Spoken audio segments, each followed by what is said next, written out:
हाँ जी, किसान साथियों, अभी हाल ही में कल ही पंजाब के सीएम ने कहा भी राजस्थान से जो हम पानी दे रहे हैं उसका पैसा लेंगे। लाखों करोड़ रुपए उन्होंने बता दिए भी राजस्थान सरकार हमें ये पानी दे, हमें तो उनको पानी नहीं देंगे तो पानी बंद कर देंगे। ये किस तरह से उन्होंने पानी मांग रहे हैं, तो इस पर विस्तृत चर्चा करने के लिए हमारे साथ में किसान संघर्ष समिति के प्रवक्ता एडवोकेट सुभाष सहगल जी हैं। हम उनसे बात करते हैं। सहगल साहब, बताओ भी क्या स्थिति है ये वर्तमान में ये स्थिति जो है वर्तमान में 1922 के अंदर जब शिमला एग्रीमेंट हुआ तो उस वक्त बातें और थी, रियासतें थी, और रियासतों के बाद जो है ब्रिटिश काल चल रहा था। तो जो भी उन्होंने उस वक्त समझौते किए, जब 1947 के बाद ब्रिटिश राज खत्म हो गया तो उस राज के साथ ही उस राज के करवाए हुए समझौते भी खत्म हो गए। ये जो है 1955 के अंदर जो दोबारा नदियों का ये बंटवारा हुआ पानी का, और 1960 के अंदर इंडस वाटर ट्रीटी जो हुई, इन संधियों के तहत पुराना जो पिछला सारा सिस्टम था वो ऑफ हो गया, भारत डिवाइड हो गया। डिवाइड होने के बाद वो समझौते वहीं खत्म हो गए।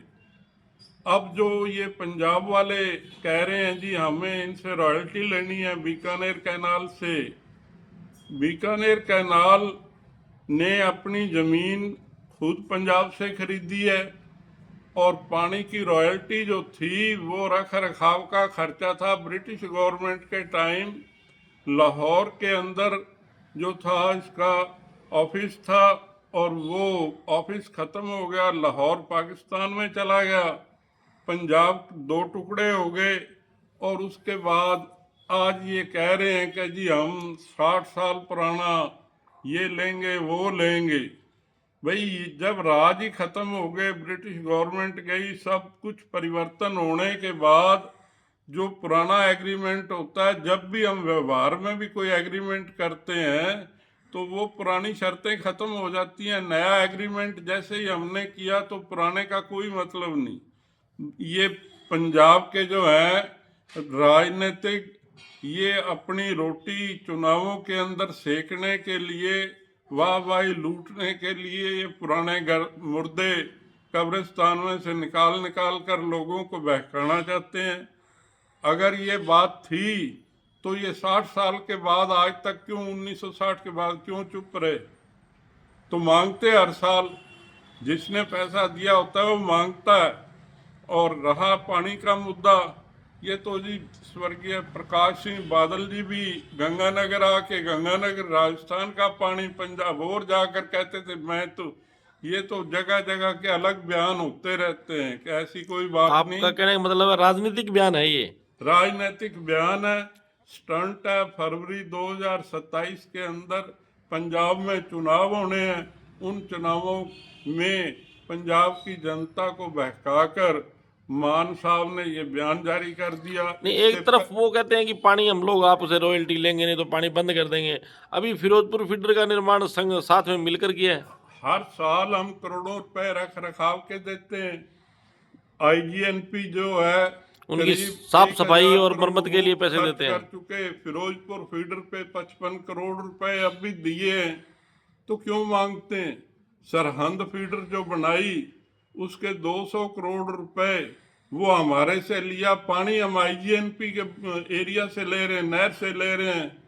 ये तो इनकी मनमानियां थोड़ी बहुत चलती रहती हैं, जिसकी लाठी उसकी भैंस वाली ये कहावत चितार्थ नहीं होगी, क्योंकि अब भारत आजाद है, सभी का इक्वल राइट है। हमारा पानी पर उतना ही राइट है जितना उनका है। हमने 2,20,000 एकड़ ब्यास नदी के कैचमेंट एरिया के दिए हुए जमीन दी है गंगानगर तक जिले के अंदर।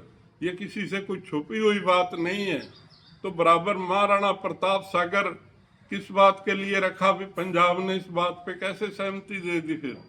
और पंजाब के एरिया में तो पानी का ठहराव है ही नहीं।